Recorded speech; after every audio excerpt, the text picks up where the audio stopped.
Boa noite a todos, sejam bem-vindos. É sempre uma alegria estarmos juntos, né, com uma imagem tão bonita, tão reflexiva, né? Eu espero conseguir transmitir essa mensagem nessa profundidade, que é só olhar essa mensagem. Porque o que nós vamos falar hoje é sobre poesia, mas sobre a poesia da vida. Autopoiese não é um tema recente. Na verdade, a palavra é um neologismo.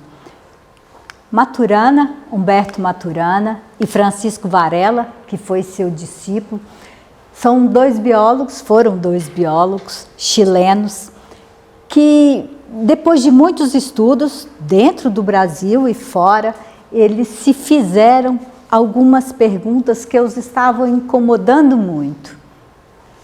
O que é que começa quando começam os seres vivos sobre a Terra e que tem se conservado desde então? Ou, em outras palavras, o que é a vida? O que difere um ser vivo de um ser não vivo? E até que ponto os fenômenos sociais são, na verdade, uma cópia dos fenômenos biológicos? Poiesis é um termo que vem do grego e quer dizer construção, produção, criação. É a mesma raiz de poesia. Então, autopoiese é autoprodução.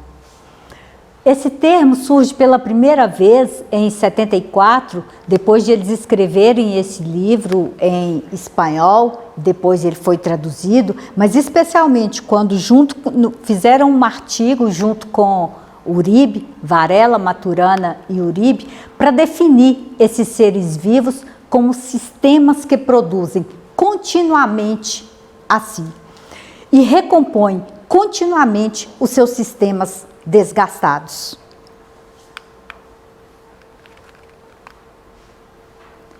Entendendo que a vida é um fluxo, que ela se recompõe, que as mudanças e as dores fazem parte da vida, mas que nós temos a capacidade de nos regenerar. E é isso que nós fazemos com autonomia, embora todas as forças que nos desgastam e que nos corrompem. Na leitura de Cartola, ele diz: preste atenção, o mundo é um moinho, vai triturar teus sonhos tão mesquinho, vai reduzir as ilusões a pó. Alguns aspectos do sistema autopoético, né, dele faz parte a estrutura. O que é essa estrutura? É a maneira como esses componentes se interligam e se renovam a cada momento, sem que mude a organização como um todo. E essa estrutura, ela vai mudar de acordo com o meio, ela vai mudar em congruência com esse meio. Nós temos um código básico. E esse código, ele vai se alterando, mas de acordo com um código que é universal. Ele não foge a isso. E essa estrutura, ela é determinada, mas ela não é pré-determinada. Ela determina esse ser, mas ela não é rígida.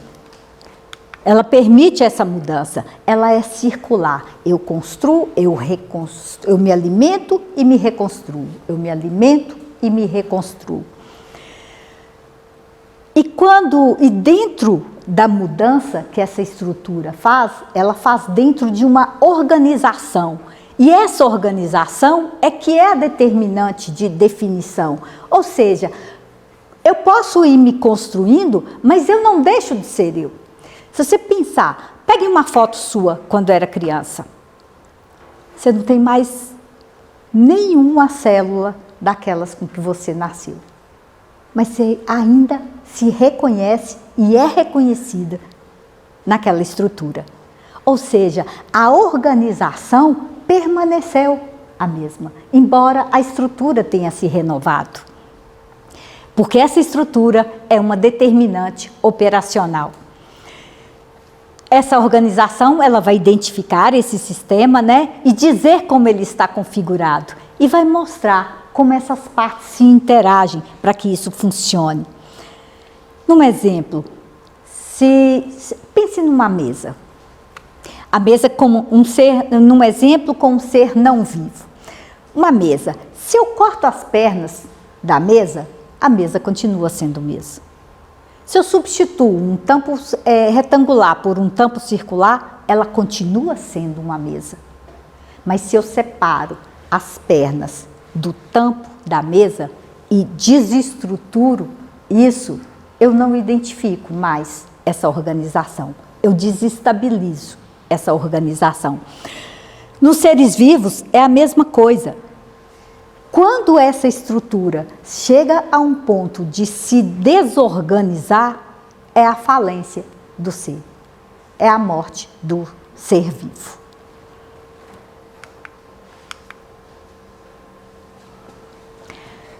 Mas aquilo que acontece com um sistema depende do momento dele.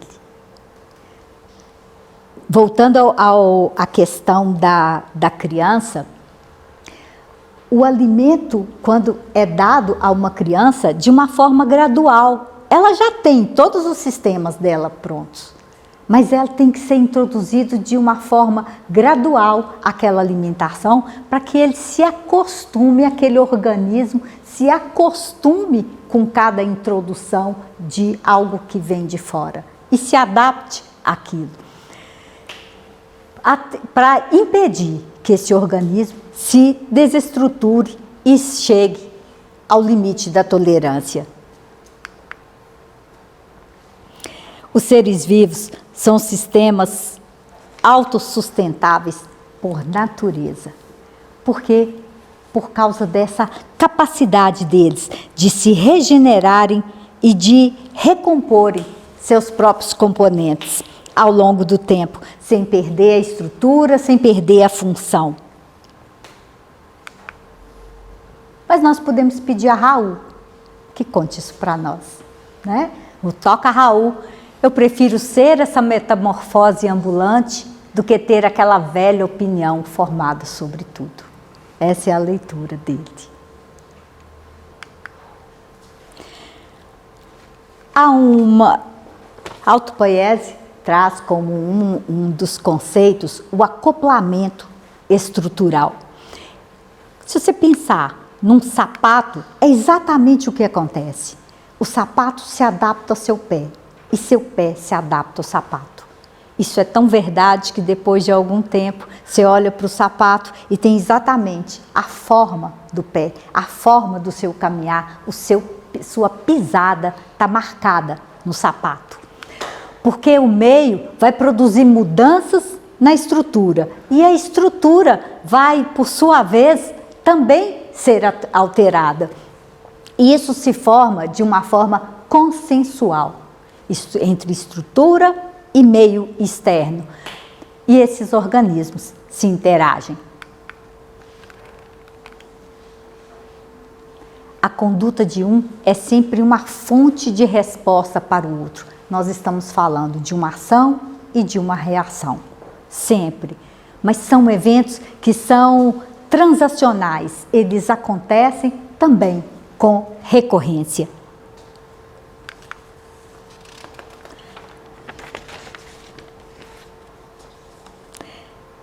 Maturana acreditava que a evolução do ser vivo se deu por amor, exatamente como Cristo nos diz.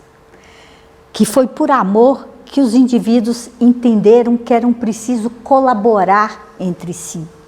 E quando eles precisam colaborar, eles precisam se comunicar. E para criarem essa estrutura de comunicação, era preciso que cada um estivesse no seu lugar, que cada um fosse inteiro, que fosse autônomo. Como Fernando Pessoa disse, para ser grande, ser inteiro. Nada teu exagera ou exclui. Sê todo em cada coisa, por enquanto és no mínimo que fazes. Assim, em cada lago, a lua toda brilha, porque a alta vive. Ou, Caetano deu uma outra leitura a isso.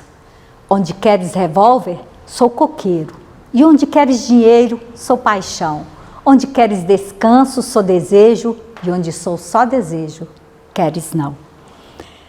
Caetano fala dessa troca, dessa comunicação de uma forma dual, mas de uma forma que leve a essa reflexão sobre a tensão entre autonomia e interdependência. As duas coisas, nesse paradoxo, é uma forma de autocompreensão.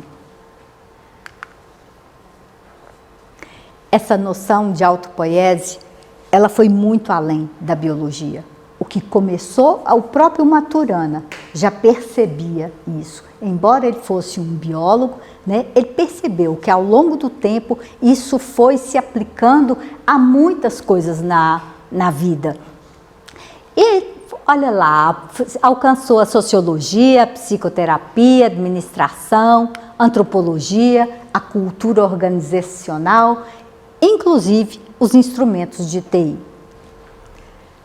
Humberto Mariotti, que é também um médico psicoterapeuta, que foi inclusive tradutor de livros de Maturana, ele diz que essa circunstância transformou a autopoiese num importante instrumento de investigação da realidade. Começando pela biologia, essa organização dos seres vivos a partir das células nos diz que os organismos são sistemas fechados que mantêm e regeneram a si mesmos. E o que define a vida, afinal? Segundo Maturana, um ser vivo é aquele que consegue criar e manter sua estrutura e organização independentemente do ambiente. A vida é um processo interno de manutenção e adaptação constantes.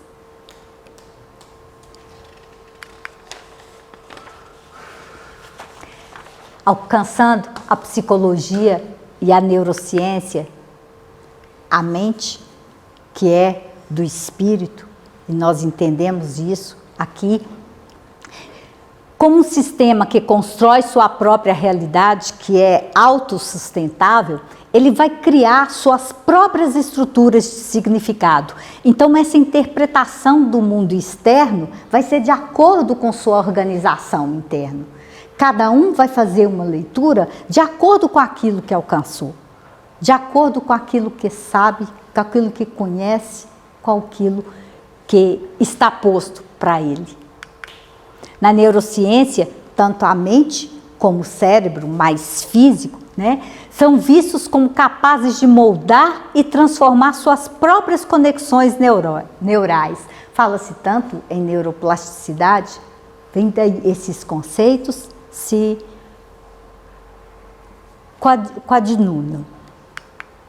coadunam. Aquele acoplamento, né, essa interação, ela aplicada na psicoterapia, vai explicar por que as modificações experimentadas por um cliente de psicoterapia, elas são determinadas por sua estrutura e não causadas pelo terapeuta. O terapeuta não é responsável pelas mudanças do cliente. Quem é responsável é ele próprio ao interagir com essa nova estrutura. A autopoiese, ela vai remeter nesse âmbito à autonomia, ao autoconhecimento, à reconstrução dessa autopercepção e da identidade.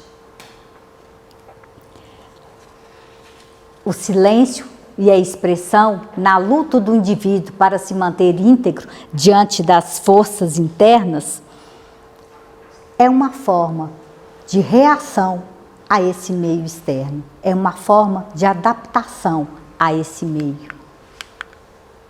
Como Chico Buarque e Gilberto Gil trouxeram.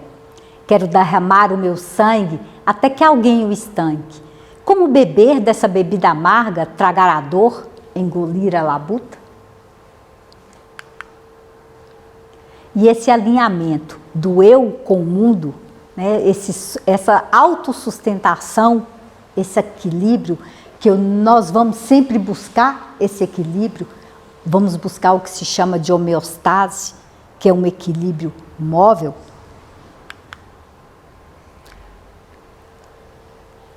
Sofia coloca da seguinte forma: para possuir-te, liberto-me de ti.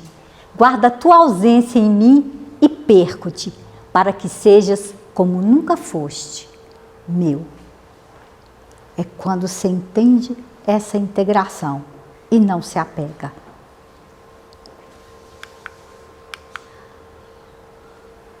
E essa aplicação da autopoiese, ela vai expandindo o nosso conhecimento do que seja um ser autônomo, um ser adaptativo, um ser autossustentável, mas também alcança a mente, a organização e uma sociedade. E responde a essa pergunta: como cada sistema gera e mantém sua própria realidade, suas estruturas e suas funções?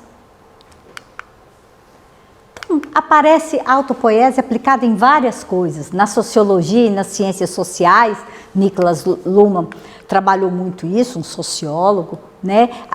Entendendo esses sistemas sociais também como sistemas autopoéticos. Na gestão, na teoria organizacional, que chegou-se a trabalhar, né, autonomia, colaboração, resiliência e inovação nas empresas, é uma resposta autopoética a tudo isso, para um sistema autossustentável. Na filosofia e na teoria do conhecimento, já se entende que o indivíduo só vai conhecer aquilo que interessa a ele. Não adianta se me falar de um assunto que não me interesse, porque eu posso te ouvir, mas eu não vou absorver, eu não vou dar abertura da minha estrutura para entender aquilo. Isso na sala de aula é muito importante que seja trabalhado. As pessoas saberem o que elas estão fazendo é importante, mas é importante saber por que estão fazendo, tá? Dar sentido ao seu fazer. Isso aumenta o meu comprometimento em relação ao feito.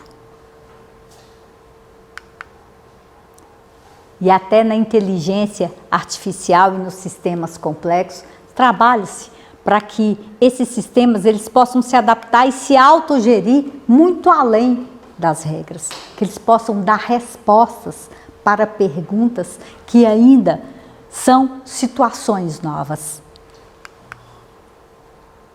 Humberto Maturana dizia: enquanto não entendermos o caráter sistêmico da célula, não conseguiremos compreender adequadamente os organismos. Todas essas interações, elas precisam ser entendidas a nível celular, mas não é importante que se conheça só a célula, é importante que se conheça a relação de uma célula com a outra.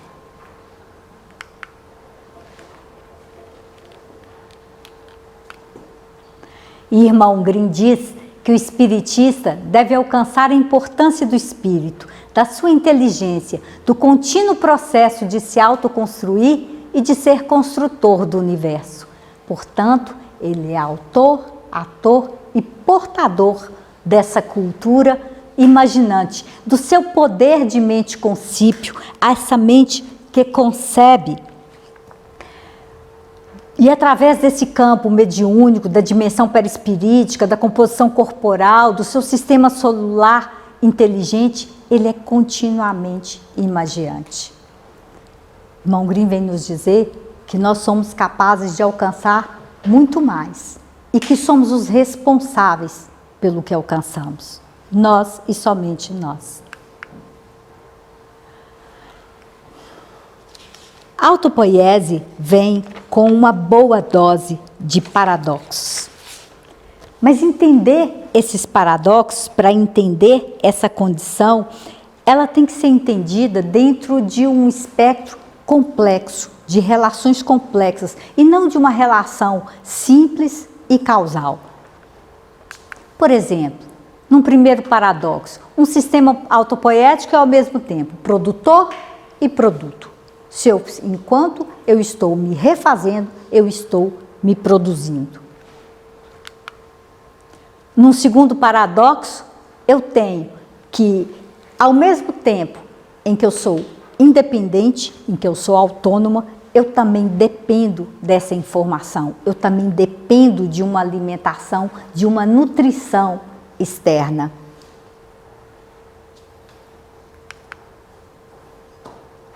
E um terceiro paradoxo, nós estamos falando de máquinas que produzem a si próprias. O ser vivo, se lembram do livro?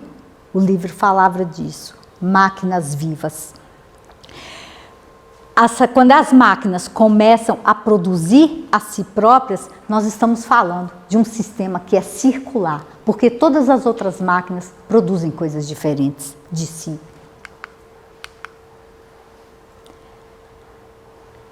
Irmão Grimm diz que o mundo tem marco regulatório próprio, há normas, há critérios, há sistemas que alcançam todo o universo, que são globalizados, e que esses marcos regulatórios, eles estão efetivamente em todos os seres celulares e não celulares, sejam eles vivos ou não vivos, em toda a natureza, sempre operando informação e comunicação, para que as funções se façam e produzam o melhor resultado. Em todo quando se amplia tanto esse conceito de autopoiese, a gente alcança outras duas coisas, que é a complexidade e a autonomia. E quando nós juntamos esses três conceitos, nós criamos um sistema que ele é independente e ele é adaptativo, mas que ele também faz interações complexas e mudanças constantes. Dentro de uma relação muito profunda, a autopoiese fornece o mecanismo de auto-organização e autorregeneração. A complexidade define o contexto dinâmico e interdependente desses sistemas. E a autonomia é o resultado da capacidade do sistema de se sustentar e se adaptar conforme as suas próprias regras. Por isso, os seres vivos, as organizações, conseguem prosperar apesar de toda a diversidade, apesar de todo o campo inóspito em que muitas vezes se colocam. Sobretudo, imprevisível.